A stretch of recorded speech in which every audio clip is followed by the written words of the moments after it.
Yeah, I really haven't seen this many people in one place since they took the group photographs of all the criminals and lawbreakers in the Ronald Reagan administration. Yeah. Yeah,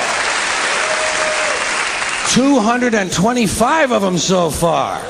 225 different people in the Ronald Reagan administration have either quit, been fired, been arrested, indicted, or convicted of either breaking the law or violating the ethics code. 225 of them. And Edwin Meese alone has been investigated by 3 separate special prosecutors, and there's a 4th one waiting for him in Washington right now. 3 separate special prosecutors have had to look into the activities of the Attorney General, and the Attorney General is the nation's leading law enforcement officer. See, that's what you got to remember. This is the Ronald Reagan administration we're talking about. These are the law and order people. These are the people who are against street crime. They want to put street criminals in jail to make life safer for the business criminals. They're against street crime.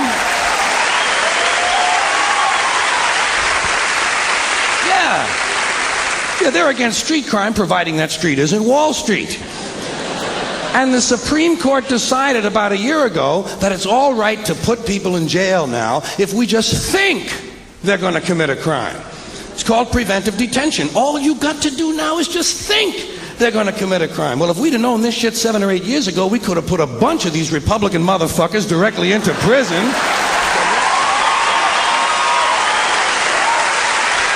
Yeah. Put them in the joint where they belong, and we could have saved the money of putting these country club pin-headed assholes on trial. Another thing you got to remember, this is the group of people who were elected with the help of the moral majority. Elected with the help of the moral majority and the Teamsters Union. That's a good combination. Organized religion and organized crime working together to help build a better America. Another thing.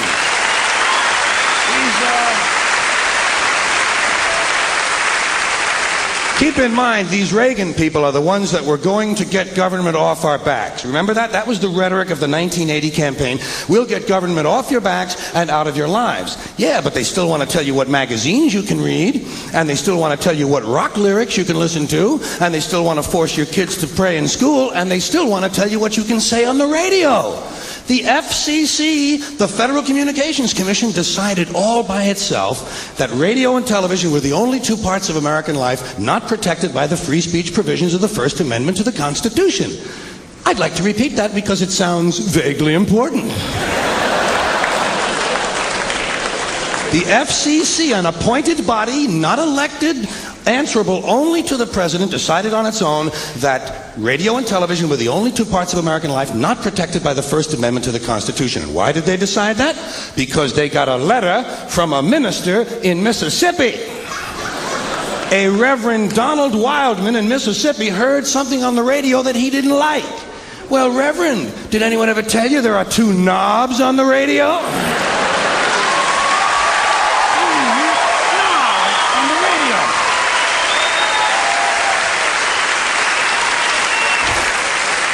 Of course, I'm sure the Reverend isn't that comfortable with anything that has 2 knobs on it.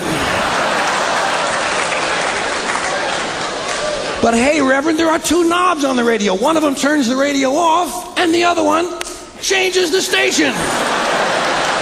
Imagine that, Reverend. You can actually change the station. It's called freedom of choice, and it's one of the principles this country was founded upon. Look it up in the library, Reverend, if you have any of them left when you finish burning all the books.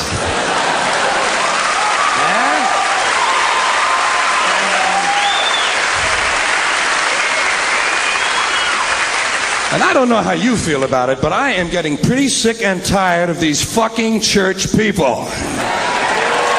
I have just about had it with these fucking church people, all of them. You know what I say we ought to do with these churches? Tax them. Tax these motherfuckers. If they're so interested in politics and government policy and public policy, let them pay their admission price like everybody else. Tax them. Hey, the Catholic Church alone could wipe out the federal budget deficit. if all you did was tax them on their real estate holdings. And speaking of real estate holdings, let's get back to Ronald Reagan and his criminal gang. When last we left them, they were going to get government off our backs. Yeah, but when it comes to abortion, they don't mind government being in a woman's uterus, do they? Yeah, backs are no good, but uterus is okay by them. These people call themselves right-to-lifers. Don't you love that phrase? And don't you love the way these kind of people pervert the English language, right-to-lifers? You realize that most of the right-to-lifers are in favor of the death penalty?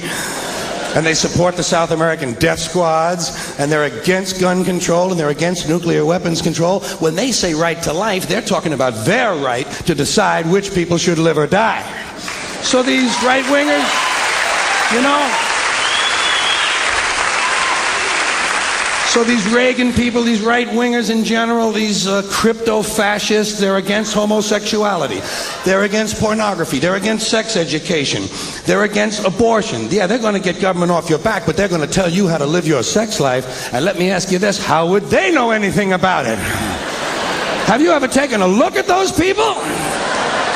No wonder they're afraid of their bodies. Take a look at them. Doesn't it strike you as mildly ironic that most of the people who are against abortion are people you wouldn't want to fuck in the first place? Doesn't that strike you a little strange?